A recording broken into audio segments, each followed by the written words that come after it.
कुफी कुफी बोलेली छठिया मैया सुनाए सेवक लोग। कुफी कुफी बोलेली छठिया मैया सुनाए सेवक लोग।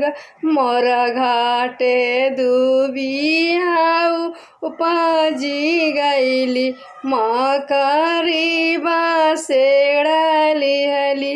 मोर घाटे दुबियाऊ उपजी गईली मकरी बासेड़ाली हली। हंसी के बोल ले जय प्रकाश राम सुनिए छठिया मैया। रौरा घाटे दुबी छिलाई देबो मकरी उखारी देबो। रौरा घाटे चंदन छिड़की देबो दूधावे अर्घ देबो। रौरा घाटे चंदन छिड़की देबो जलवे अर्घ देबो। कुफी कुफी लेली छठिया मैया सुनाए सेवक लोग।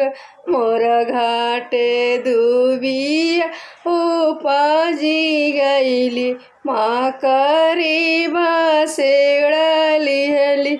आप हंसी हंसी बोले ले ब्रिजे सबबू सुनिए छठिया मैया। रौरा घाटे दुबी छिलाई देबो मकरी उखारी देबो। रौरा घाटे चंदन छिड़की देबो दूधावे अर्घ देबो। रौरा घाटे चंदन छिड़की देबो जलवे अर्घ देबो। कुफी कुफी लेली छठिया मैया सुनाए सेवक लोग। मोर घाटे दुबी उपजी गईली मकरी बासेड़ाली हली। हंसी हंसी बोल ले सैले सबबू सुनिए छठिया मैया। रौरा घाटे दुबिया छिलाई देबो मकरी उखारी देबो। रौरा घाटे नाना छिड़की देबो दूधावे अर्घ देबो। रौरा घाटे चंदन छिड़की देबो जलवे अर्घ देबो।